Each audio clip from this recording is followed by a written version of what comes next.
প্রতি রাতে আমি খুব দেরি করে ঘুমাই, কিন্তু তারপরও আলহামদুলিল্লাহ সকালে ফজরের নামাজটা পড়ার চেষ্টা করি। দুই একদিন হয়তো মিস যায়। তো গত রাতে এত গভীরভাবে ঘুমিয়েছিলাম, একটুও টের পাইনি। তো সকালে যখন ঘুম ভাঙে তখন দেখি সকাল 9:30 বাজে। বাইরে তাকিয়ে দেখি প্রচুর বৃষ্টি পড়ছে। খালা কিন্তু আসেনি, মানে আমার হেল্পিং হ্যান্ড প্রতিদিন সকাল 8টায় এসে দরজা নক করে। খালাকে দরজা খুলে দিয়ে আমি কি রান্না করবে না করবে ফ্রিজ থেকে বের করে দিয়ে আবার ঘুমিয়ে যাই। মাঝে মধ্যে আবার একটু কিচেনে আসি, আবার ঘুমিয়ে যাই। এইভাবে ঝিমঝিম অবস্থায় কেটে যায় আমার প্রায় 10টা থেকে 10:30 পর্যন্ত। তো আজকে বুঝতে বাকি রইল না খালা আসবে না, একদিকে বৃষ্টি পড়ছে। তো খালাকে একটু ফোন করলাম, দেখি কি অবস্থা। খালা ফোন ধরেই বলে আমার একটু জ্বর, আমি কিন্তু আজকে আসবো না। কিন্তু বৃষ্টি পড়ছে, খালার কিন্তু ছাতাটাও হারিয়ে গেছে, সে কথা আমি জানি। তো খালাকে বললাম, খালা প্লিজ একটু চলে আসো, রিক্সায় করে আসো, আমি তোমাকে রিক্সা ভাড়া দিয়ে দেবো। খালা বলল না, জ্বর। তো আসলে আমরা যারা হেল্পিং হ্যান্ডের উপর ডিপেন্ডেন্ট, তাদের একদিন হেল্পিং হ্যান্ড না আসলে কী অবস্থা হয়। খালা আমার বাসায় 8টা থেকে 11টা 11:30 পর্যন্ত কাজ করে চলে যায়। এরপরে 12টায় আমার আরেকটা খালা আসে, ও এসে ঘর ঝাড়ু দেয়, ঘর মোছে, কাপড় ধোয়, গাছে পানি দেয়। তো বৃষ্টি যেহেতু সেহেতু সেই খালাটাও আসবে না। ও আমাকে নিজে থেকেই ফোন করে জানিয়েছে যে ম্যাডাম আমি আজকে আসবো না। তো কি আর করা, ফ্রোজেন রুটি ছিল, ডিম দিয়ে আমরা ব্রেকফাস্ট করে নিলাম।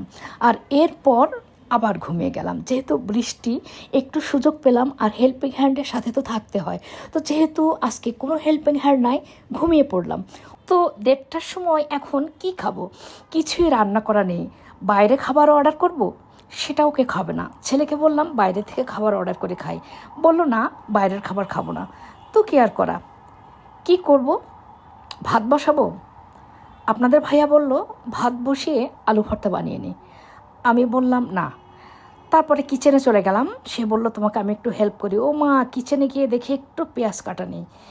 তো পেঁয়াজ কাটলাম, একটু পোলাওয়ের চাল ধুয়ে নিলাম, ডাল ধুয়ে নিলাম, তো খিচুড়ি বসিয়ে দিলাম, ডিম ভাজি করলাম, সেটাও আপনাদের সাথে শেয়ার করছি। তারপর মনে হলো হঠাৎ করে যে ফ্রিজে একটু ঝুরি গরুর মাংস আছে, তো সেটাও বের করে নিলাম। তো আমি একটা জিনিস অবাক হলাম, আমরা কত প্ল্যান করি ভবিষ্যতে, এটা করব ওইটা করব, পরের দিন এটা করব। আসলে কোনো প্ল্যানে কাজ হয় না। কখন আল্লাহ কার রিজিকে কখন কী রেখেছেন, কার কিসমতে কী রেখেছেন, কে কী কখন খাবে, সম্পূর্ণ আল্লাহর হাতে। আজকে আমি সত্যি অবাক হলাম, আমার কিন্তু কোনো খাওয়ার ব্যবস্থা ছিল না। আর আমরা যারা হেল্পিং হ্যান্ডের উপরে সবসময় ডিপেন্ডেন্ট, তাদের কথা তো বলে বোঝানো যাবে না। শুধু আমি না, আমার মতো অনেক আপুরাই হয়তো আছেন, হেল্পিং হ্যান্ড একদিন না আসলে মাথা পুরো খারাপ হয়ে যায়। আর যদি পেঁয়াজ কাটা না থাকে, মশলা রেডি না থাকে, তাহলে তো কোনো কথাই নেই। তো ইচ্ছে করলে আসলে সব কিছুই পারা যায়। হেল্পিং হ্যান্ডও হাত দিয়ে কাজ করে, ও মানুষ আমিও মানুষ, তো কেন পারবো না, আমরাও পারি, ইচ্ছে করলেই পারি।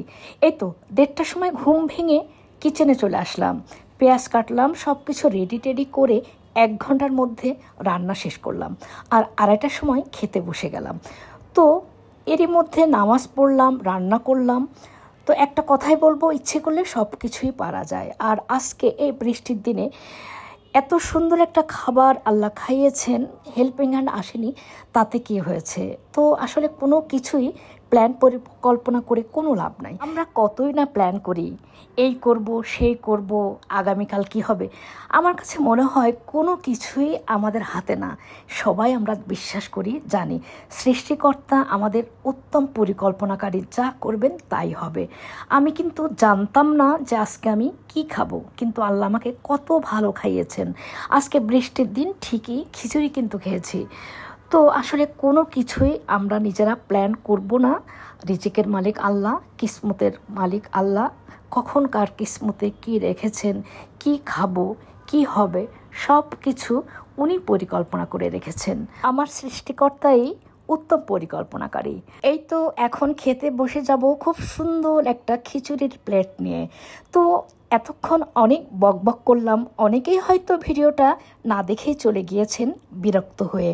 তো আজকে এই বৃষ্টির দিনে কে কে খিচুড়ি রান্না করেছেন জানাবেন। আর নেক্সট ভিডিও দেখার আমন্ত্রণ জানিয়ে আজ এখানে শেষ করছি। আল্লাহ হাফেজ, থ্যাংকস ফর ওয়াচিং।